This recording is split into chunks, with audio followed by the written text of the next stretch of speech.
Good morning, good afternoon, good evening, wherever you are and whenever you're listening to this podcast. How are you? It's good to talk with you. This is Jeff Downs and talking about streaking. Moving forward with streaking, hopefully you've got your first or second or third streak cruising right along. We're going to talk a little bit more today about how you pick your first streak. If this is the first time that you've happened on this podcast, if you haven't listened to what we've had before, and this is your first thing that you're listening to, you may want to listen back to the laws of streaking because they're important, and it will make a lot more sense as you listen to what we talk about as far as picking your first streak. Basically, streaking is all about getting consistent at the small things in order to do something that's absolutely fantastic and great. It's been quite the week. Many things happening. Ran across this story, how Stumpy's turned hatchet throwing into a fast-growing business. Thought I'd read to you just a little bit about this, and believe it or not, it does tie in to picking your first streak. This is by Matthew Rocco, published August 28th, 2018. I got this out of Fox Business. When Stumpy's Hatchet House opened its doors, its 4 co-owners rolled the dice that an indoor venue for throwing hatchets would prove to be successful business. More than 2 years later, Stumpy's has closed deals with nearly 24 franchises, and competing hatchet houses are popping up across the country, hoping to capitalize on a trend that began in a town not far from the Jersey Shore. Quote, I always say to people, when was the last time you did something for the first time? And that's what Stumpy's is, co-owner Trish Oliphant said. I think this is America's next bowling. It all started with a stump left behind Hurricane Sandy. Trish and Mark Oliphant, there we go. Trish and Mark Oliphant visited their friends, Kelly and Stuart Josberger, for a backyard dinner. After chopping wood for a fire pit, they began tossing a hatchet against the fallen tree. Just kind of kidding around, we said. We should do this as a business and bring it indoors. Trish Oliphant recalled. It started off kind of as a joke. The more we thought about it, we thought, people need a new recreation. The biggest challenge getting the business off the ground was convincing a property owner that slinging hatchets indoors would be a safe and viable business. The 4 co-owners ultimately settled on a vacant store in an office complex just a short drive from the busy Garden State Parkway. Stumpy's opened in Eatontown, New Jersey in April 2016. There are 10 throwing pits, each with a wooden target. The objective is to sling the hatchet, ideally it makes 1 rotation before hitting its mark, and get as close to the center of the target as possible. Customers who hit the target dead center earn a chance to ring the bullseye bell. The entire space resembles a cabin in the woods with outdoor-themed decor and large brown leather sofa. There is also a bar that serves soft drinks and snacks. Customers can bring their own beer and wine. Stumpy's owners said that business has attracted both small and large group, including private parties and corporate team building outings. I just kind of think about that myself as far as going out and doing a little hatchet throwing. Okay, quick experience. Working with the Boy Scouts of America, we were at a large BSA gathering, and this large BSA gathering, they had hatchet throwing. I happened to see this hatchet throwing. Our scouts wanted to do the hatchet throwing, so they all got in line. Interesting thing, I had my hat and sunglasses on, and the person that was in charge of throwing the hatchets, or the person that was running the hatchet throwing station, he saw me and thought that he knew who I was. And so he came over to me and he said, "Hey, Jim, how you doing?" And I just kind of said, I didn't really say anything. I just kind of smiled. I was caught off guard. I didn't know what to say. It's one of those situations where you don't want to embarrass the individual by saying, "I am not that person." But basically, I just basically didn't answer him and just kind of said, "Good." Well, he said, "Hey, I really appreciate you coming over. Was wondering if you wouldn't mind running the hatchet throwing station while I take a quick break." I didn't know what to do, so I just said, "Sure." Now, granted, I'd never run a hatchet throwing station before in my life.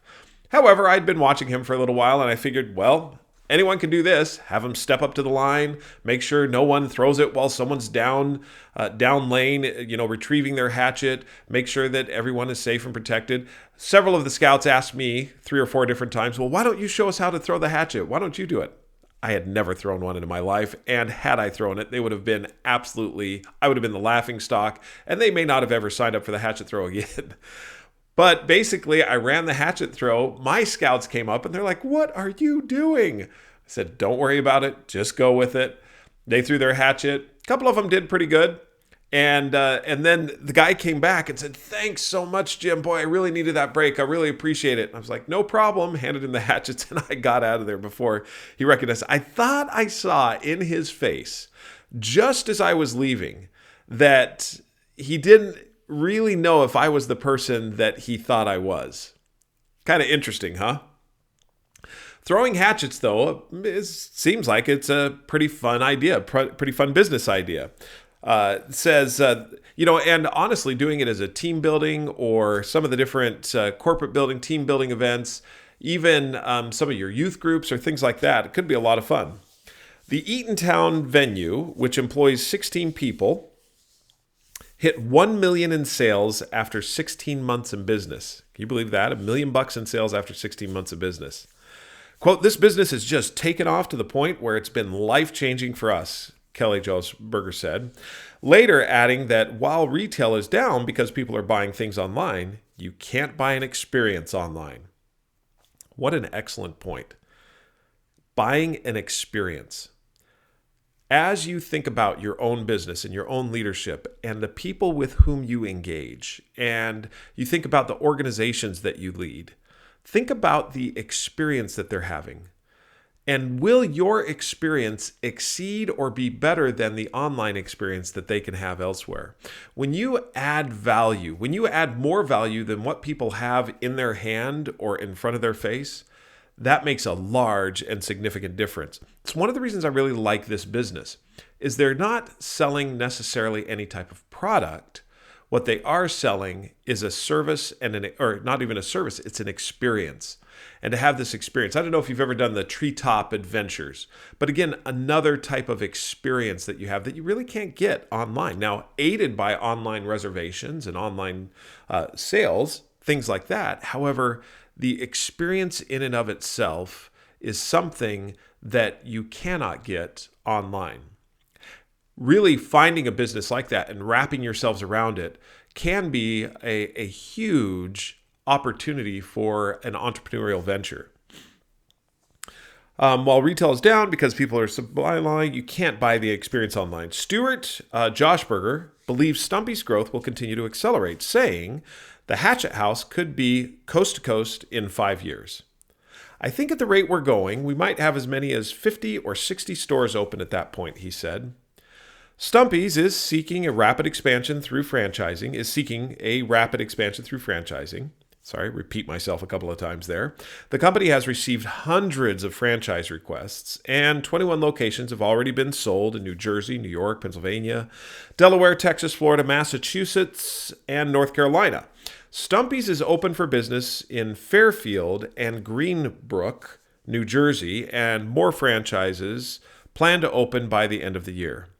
Stumpy's top challenge is scaling up and supporting its franchises. Stuart Joshberger said, he added that Stumpy's looks for franchises who are customer service oriented and willing to do, quote, whatever it takes to make customers happy. That's really what we pride ourselves on here, he said. Also key to Stumpy's success is social media, a driving force behind its growing brand awareness. Stumpy's encourages customers to share their experiences using the hashtag social throwdown. Its co-owners said they largely rely on social media along with digital advertising to reach their target audience. Well, there you have it.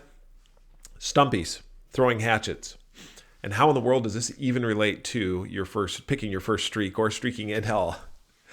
When you look at what it is that they chose to do, they saw something that was interesting and they had a desire to do it. And so they started to pursue it, and they pursued this hatchet throwing idea. Now, whether or not they enjoyed throwing hatchets was beside the point. Really what they saw was a desire to do something, and that is what happened to bring together Stumpy's. As you start to look for your first streak, the thing that you want to get really consistent at, and remember the 3 streaking laws. Streaking law number 1, it's laughably simple. And what's laughably simple? The activity on which you choose to streak. You're trying to get professionally better, personally better in your intellectual, emotional, spiritual, or physical life, whatever it is. When you are going for your first streak, what you want to do is look at and consider something that you have a burning desire to do. Something that you've always wanted to do, but maybe haven't ever gotten around to it.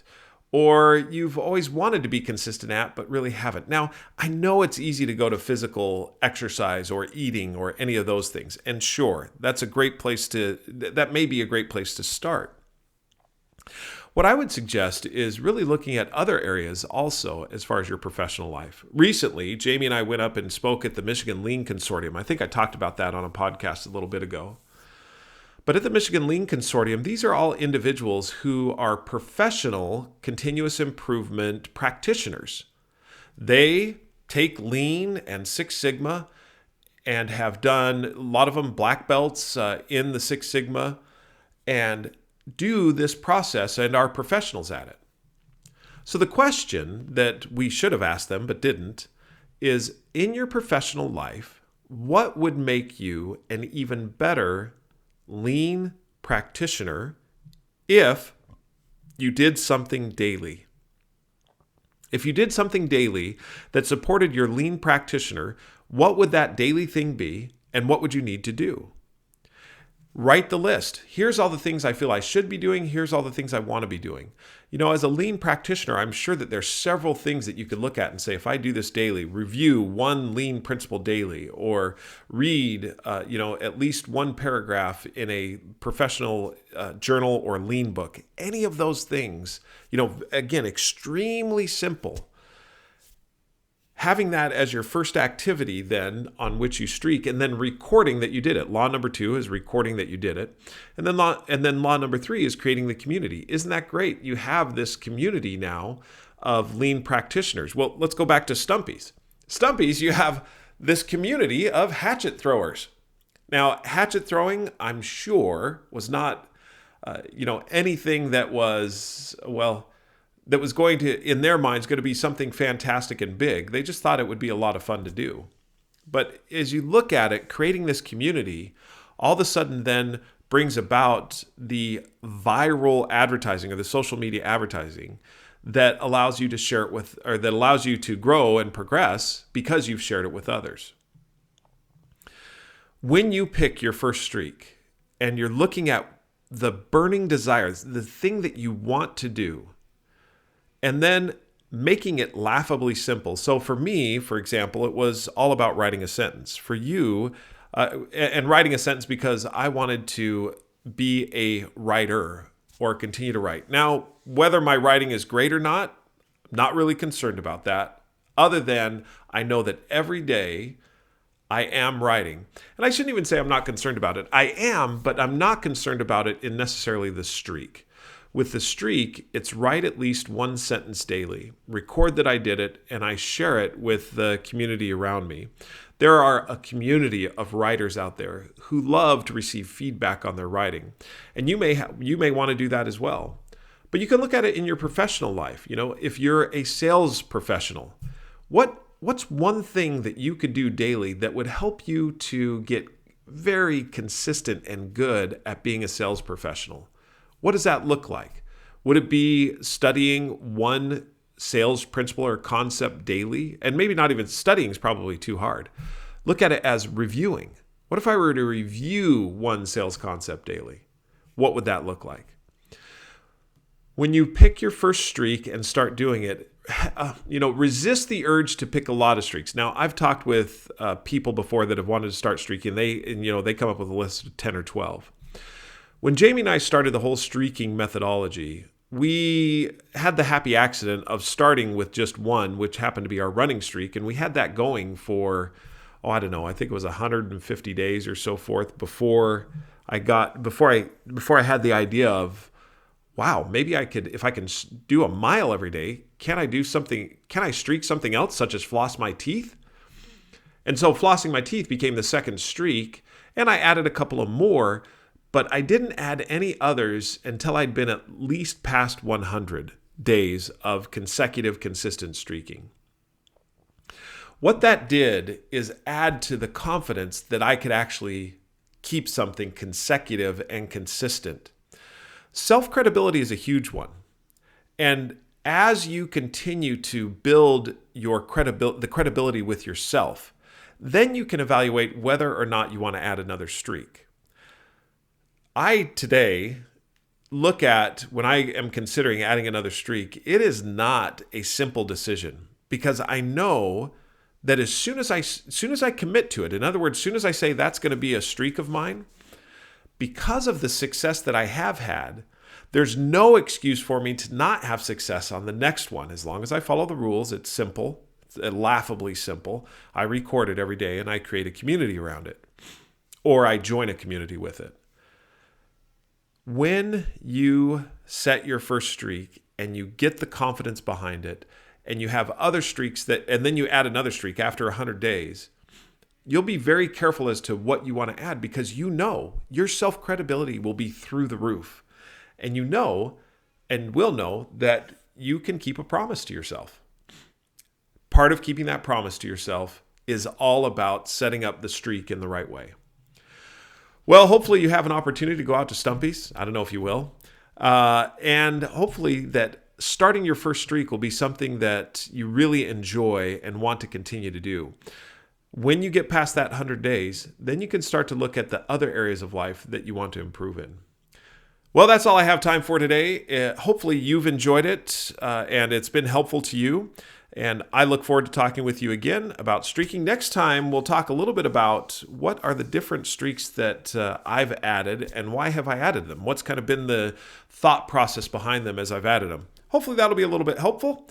Until then, keep smiling. This is Jeff Downs. If you want to write or have questions about streaking, please do so at Jeffrey, Jeffrey, Downs, DOWNS, at gmail.com. Jeffrey, or not dot, sorry, that'll go to someone else. Said the wrong email there. Jeffrey Downs, Jeffrey, DOWNS, at gmail.com. Thanks very much. Keep smiling.